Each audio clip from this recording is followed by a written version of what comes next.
വിശുദ്ധ യോഹന്നാൻ ശ്ലീഹ എഴുതിയ ഒന്നാം ലേഖനം 5-ാം അധ്യായം 13 മുതൽ 21 വരെയുള്ള വാക്യങ്ങൾ. ഞാൻ ഇവയെല്ലാം എഴുതിയത് ദൈവപുത്രന്റെ നാമത്തിൽ വിശ്വസിക്കുന്ന നിങ്ങൾക്ക് നിത്യജീവനുണ്ട് എന്ന് നിങ്ങൾ അറിയേണ്ടതിനാണ്. അവന്റെ ഇഷ്ടത്തിനനുസൃതമായി എന്തെങ്കിലും നാം ചോദിച്ചാൽ അവിടുന്ന് നമ്മുടെ പ്രാർത്ഥന കേൾക്കും എന്നതാണ് നമുക്ക് അവനിലുള്ള ഉറപ്പ്. നമ്മുടെ അപേക്ഷ അവിടുന്ന് കേൾക്കുന്നെന്ന് നമുക്കറിയാമെങ്കിൽ നാം ചോദിച്ചത് കിട്ടിക്കഴിഞ്ഞു എന്ന് നമുക്ക് അറിയാം. മരണത്തിന് അർഹമല്ലാത്ത പാപം സഹോദരൻ ചെയ്യുന്നത് ഒരുവൻ കണ്ടാൽ അവന് പ്രാർത്ഥിക്കട്ടെ, അവന് ദൈവം ജീവൻ നൽകും. മരണാർഹമല്ലാത്ത പാപം ചെയ്യുന്നവർക്ക് മാത്രമാണിത്. മരണാർഹമായ പാപമുണ്ട്, അതേപ്പറ്റി പ്രാർത്ഥിക്കണമെന്ന് ഞാൻ പറയുന്നില്ല. എല്ലാ അധർമ്മവും പാപമാണ്, എന്നാൽ മരണാർഹമല്ലാത്ത പാപവുമുണ്ട്. ദൈവത്തിൽ നിന്ന് ജനിച്ച ഒരുവനും പാപം ചെയ്യുന്നില്ല.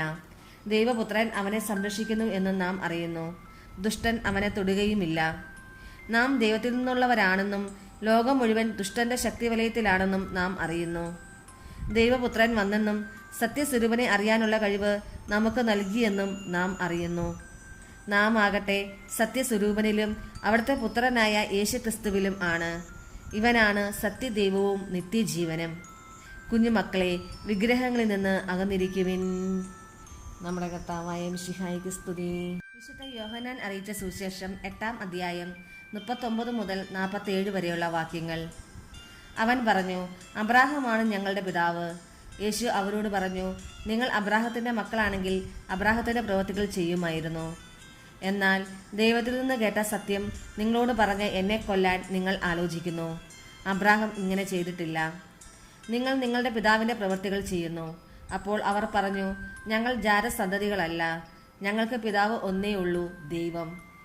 യേശു അവരോട് പറഞ്ഞു, ദൈവം ആണ് നിങ്ങളുടെ പിതാവെങ്കിൽ നിങ്ങൾ എന്നെ സ്നേഹിക്കുമായിരുന്നു. കാരണം ഞാൻ ദൈവത്തിൽ നിന്നാണ് വന്നിരിക്കുന്നത്. ഞാൻ സ്വമേധയാ വന്നതല്ല, അവിടുന്ന് എന്നെ അയച്ചതാണ്. ഞാൻ പറയുന്നത് എന്തുകൊണ്ട് നിങ്ങൾ ഗ്രഹിക്കുന്നില്ല? എൻ്റെ വചനം ശ്രവിക്കാൻ നിങ്ങൾക്ക് കഴിവില്ലാത്തതുകൊണ്ട് തന്നെ. നിങ്ങൾ നിങ്ങളുടെ പിതാവായ പിശാചിൽ നിന്ന് ഉള്ളവരാണ്. നിങ്ങളുടെ പിതാവിൻ്റെ ഇഷ്ടമനുസരിച്ച് പ്രവർത്തിക്കാൻ നിങ്ങൾ ആഗ്രഹിക്കുന്നു. അവനാകട്ടെ ആദ്യം മുതൽ കൊലപാതകിയാണ്. അവൻ ഒരിക്കലും സത്യത്തിൽ നിലനിന്നിട്ടില്ല, എന്തെന്നാൽ അവനിൽ സത്യമില്ല. കള്ളം പറയുമ്പോൾ സ്വന്തം സ്വഭാവം അനുസരിച്ച് തന്നെയാണ് അവൻ സംസാരിക്കുന്നത്. കാരണം അവൻ നുണയനും നുണയുടെ പിതാവുമാണ്.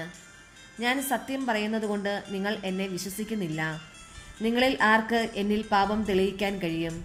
ഞാൻ സത്യമാണ് പറയുന്നതെങ്കിൽ എന്തുകൊണ്ട് നിങ്ങൾ എന്നെ വിശ്വസിക്കുന്നില്ല? ദൈവത്തിൽ നിന്നുള്ളവൻ ദൈവത്തിന്റെ വാക്ക് ശ്രവിക്കുന്നു. നിങ്ങൾ ദൈവത്തിൽ നിന്നുള്ളവരല്ല, അതുകൊണ്ട് നിങ്ങൾ അവ ശ്രവിക്കുന്നില്ല.